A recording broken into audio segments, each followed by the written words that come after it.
आखिर हम माँ बेटा हम लोग कहाँ जाए, कहाँ हम लोग रहेंगे। इतना इतना हम लोग को परेशान कर रहे हैं कि एकदम अब जीना हम लोग छोड़ दिए, इतना तंग कर रहे हैं। हम उस खानदान से हम आते हैं कि हमारे घर की औरतें दरवाजे पे कदम नहीं रखती है, और ये दिन हम लोग को ला दिया है कि जहाँ नहीं जाना है वहाँ हम लोग माँ बेटे पहुँच रहे हैं।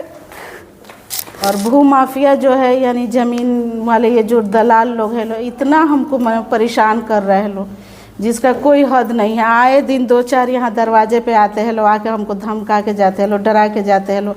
और जितने भी भू माफिया है सबको मेरे हस्बैंड भेजते हैं। मेरे शौहर उन लोग को पैसा से मैंने ख़रीद लिए हैं, पैसा दे दे के भेजते हैं कि जाओ उन लोग को, उसको डरा के आओ, तुम लोग घर खाली कर दो, घर से निकल जाओ, तुमको मार देंगे। मैं पढ़ी लिखी महिला होते हुए भी मैं घर से निकलना, मैंने इतना डर के साए में मैं घर से निकलती हूँ। यहाँ तक हमको धमकी मिला है कि तुम बाहर जाओगी तो उठवा लेंगे, बोल देंगे हम लोग कि किसी के साथ कहीं चली गई। 15 जनवरी 2004 में मेरा शादी हुआ था। मुश्किल से कहीं 10 से 15 दिन हम ससुराल में ठीक रही होंगी, तभी से मुझे प्रताड़ित करना शुरू किए, मारपीट करना।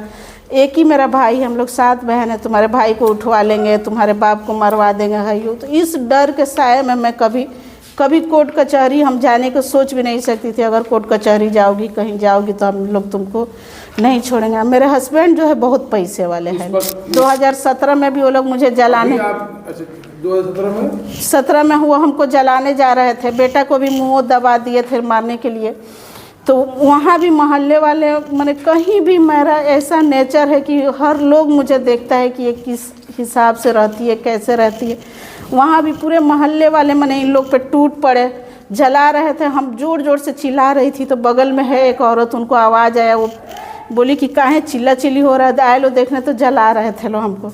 2017 में हथुआ थाना में भी आवेदन दिला है, वहाँ भी आप लोग चेक कर सकते हैं। BA, BCom, BSc, MA, MCom करें विश्व की सबसे बड़ी यूनिवर्सिटी इग्नू से। सॉल्व असाइनमेंट्स और गाइड बुक्स प्राप्त करें। संपर्क करें Mahakal computers, DAV PG college के पास, पंच मंदिरा मोड़ से दाहिने, सिवान।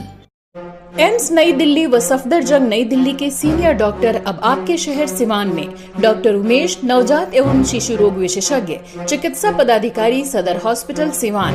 डॉक्टर उमेश जो आपके बच्चों का कर रहे कुशल व बेहतरीन इलाज। सुशीला देवी हॉस्पिटल, डॉक्टर उर्मिला अखौरी के सामने, hospital road Siwan. Mobile number 9199720654 और 7250722154।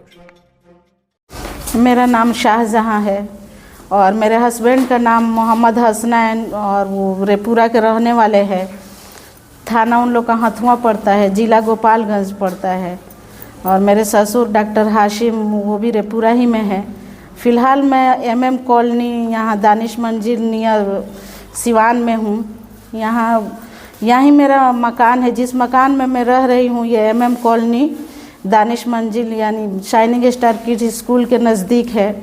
जिस घर में हम लोग सिर्फ ये मेरा बेटा है और मैं, हम लोग 2 माँ बेटा रहते हैं। और भू माफिया जो है यानी ज़मीन वाले ये जो दलाल लोग हैं लोग, इतना हमको परेशान कर रहे हैं लोग जिसका कोई हद नहीं है। आए दिन 2-4 यहाँ दरवाजे पे आते हैं लोग, आके हमको धमका के जाते हैं लोग, डरा के जाते हैं लोग।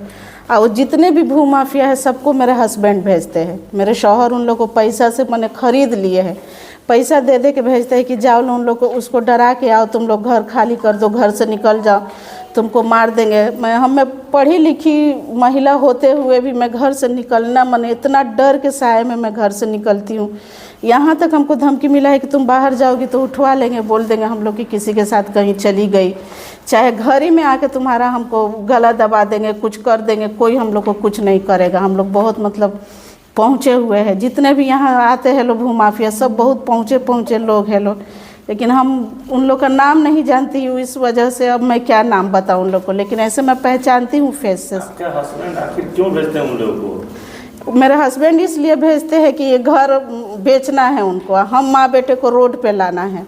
वो दूसरा शादी कर ली है, दूसरी बीवी के साथ छोड़ दिया आपके हस्बैंड? हमको छोड़ दिए हैं। हमको 3 साल से छोड़ दिए हैं मेरे हस्बैंड। 3 साल से ना खर्च पानी हम लोग को दिए हैं, ना कभी फ़ोन करते हैं, ना कुछ। सिर्फ आते हैं यहाँ, तो क्यों आते हैं भू माफिया के साथ, वो भी आते हैं मार के पीट के हम लोग को गाली गलौज करके चले जाते हैं।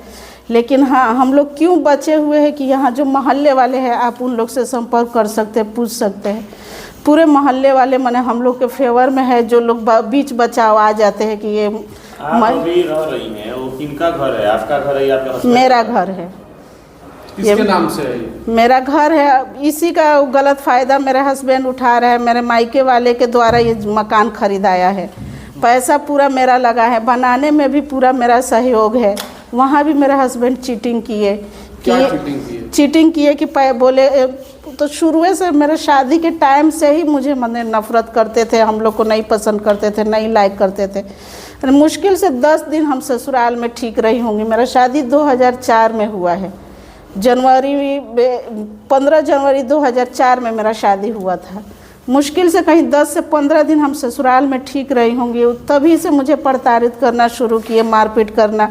एक ही मेरा भाई, हम लोग 7 बहन हैं, तुम्हारे भाई को उठवा लेंगे, तुम्हारे बाप को मरवा देंगे है यूँ। तो इस डर के साए में मैं कभी कोर्ट कचहरी हम जाने को सोच भी नहीं सकती थी। अगर कोर्ट कचहरी जाओगी, कहीं जाओगी तो हम लोग तुमको नहीं छोड़ेंगे। मेरे हस्बैंड जो है बहुत पैसे वाले हैं। केस चल रहा है घर पे? इस घर पे हम 2022 में जाकर के हम केस की, तंग आकर के। क्या केस की है? हम केस की हूँ इस मकान पे कि हम माँ बेटे को जिस घर में हम लोग हैं यहाँ रहने दिया जाए। हम लोगों को इस घर से हम लोगों को ना निकाला जाए। हम एसपी से भी मेरा यही गुहार है, चाहे डीएसपी हुए, चाहे एडीएम डीएम साहब हुए, उन लोग से मेरा यही गुहार है कि जहाँ हम लोग माँ बेटे हैं, हम लोग को चैन से बस रहने दिया जाए। मैं अपने शौहर को भी नहीं हम जाऊँगी कुछ कहने कि आप कहाँ इस तरह किए नहीं किए। बस हम लोग जहाँ है रहने दिया जाए।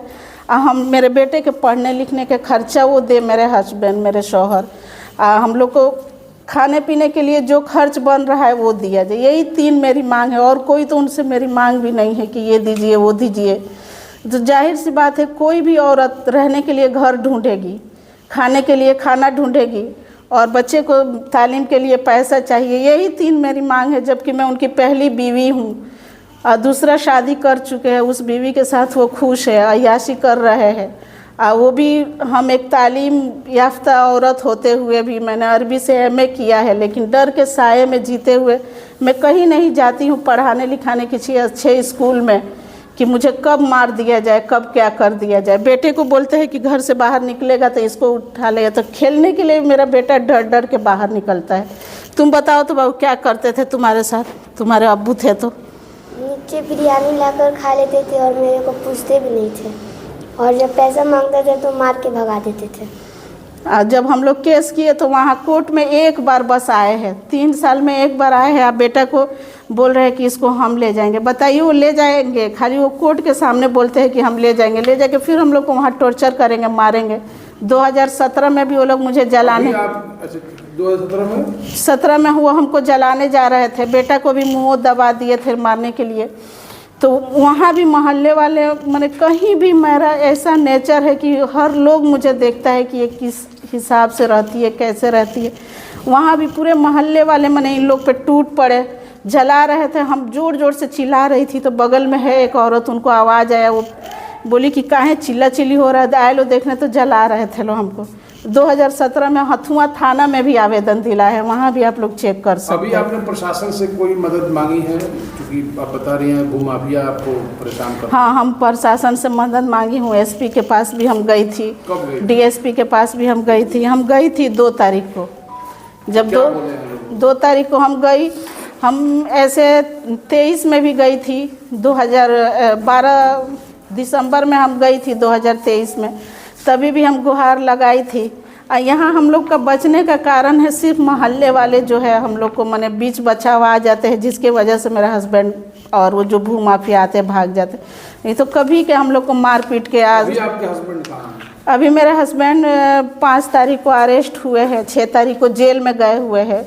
मोहम्मद हसनैन जो है, क्योंकि वो लोग आए थे, आकर के हम लोग को मैंने एकदम उस दिन हत्या हम लोग का कर देते। भूमाफिया लोग सब लोग आए थे, मारपीट किए लोग हम लोग के साथ। फिर हम जाके एसपी साहब को आवेदन दी। एसपी साहब पिछला जो था दिसंबर में जो हम दी थी, उस आवेदन को देखते हुए कि 1 साल से ये फरार है, उनको फ़ोन पे फ़ोन जा रहा था यहाँ से थाना से, सराय नगर थाना से, लेकिन मेरे हस्बैंड हाजिर नहीं होते थे। फिर उस दिन भी कांड कर दिए हम लोग के साथ, माँ बेटे के साथ। अब तो गिरफ्तार हो चुके हैं। तो अब वो अभी भी गिरफ्तार आपको खतरा है? अभी भी हमको खतरा है। हमको ये मतलब है, चाहे जो भी हो एसपी डीएसपी हर लोग से, कि उनको अंदर रखा जाए। वो बाहर निकलेंगे फिर हम लोग के साथ वही घटना करेंगे। अच्छा, मेरे जब से वो अंदर गए हैं तब से ये जो आप भूमाफिया की बात जब से कर रहे हैं, मेरा ये लोग आ रहे हैं कि अब आना बंद हो गया है? मेरे शौहर अंदर गए हैं तब से तो और तंग कर रहे हैं। वो पता ना, वो दूसरा जो शादी किए है उसका कोई साढ़ू बहनोई है, मैंने मेरे हस्बैंड के साढ़ू भाई जो दूसरा शादी किए है उस औरत से, वो हमको फ़ोन करके कल हमको धमका रहा था कि तुमको बेतिया से हम केस करके तुम्हारे ऊपर केस करेंगे या तुमको उठवा लेंगे, तुम कुछ नहीं करोगी, तुमको बेइज्जत कर देंगे, ये कर देंगे। मैं बहुत ज़्यादा अब धमकी आ रहा है जब वो अंदर है। बताइए हम आखिर हम माँ बेटा हम लोग कहाँ जाए, कहाँ हम लोग रहेंगे? इतना हम लोग को परेशान कर रहे हैं कि एकदम अब जीना हम लोग छोड़ दिए, इतना तंग कर रहे हैं। हम उस खानदान से हम आते हैं कि हमारे घर की औरतें दरवाजे पे कदम नहीं रखती है, और ये दिन हम लोग को ला दिया है कि जहाँ नहीं जाना है वहाँ हम लोग माँ बेटे पहुँच रहे हैं। और मेरे एक भसुर है जो मास्टर है सरकारी स्कूल में, आरिफ मियाँ, वो भी बहुत हमको परेशान कर रहे हैं। मेरे ससुर डॉक्टर है, डॉक्टर हासिम, वो भी परेशान कर रहे हैं। एक और भसुर है सफ़ी अहमद, वो तो प्रोफेसर है लेकिन नाम के वो लोग पढ़े लिखे हैं, इतना परेशान कर रहे हैं। तो अगर मेरा यही है कि अगर कल के हम माँ बेटे के साथ कुछ भी घटना हो रहा है तो हम मेरे ससुराल के जितना नाम हम ली हूँ, शफ़ी अहमद, हाशिम, आरिफ मियाँ, हारून रशीद, फैसल आरिफ, खालिद अब्दुल्ला, इस सब पर कार्रवाई होनी चाहिए। यूसुफ, जितने भी हैं मेरे ससुराल वाले, सब हम लोग को बहुत परेशान करते हैं। कहाँ जाए हम लोग? सिर्फ यही मेरा है एसपी साहब से कि जिस घर में हम लोग हैं इस घर में हम लोग को रहने दिया जाए, चाहे मैं गलत हूँ जैसी भी हूँ, लेकिन एक इंसान ही ना हूँ। इंसान को तो रहने के लिए घर चाहिए, खाने। क्यों लगता है कि आप गलत हैं?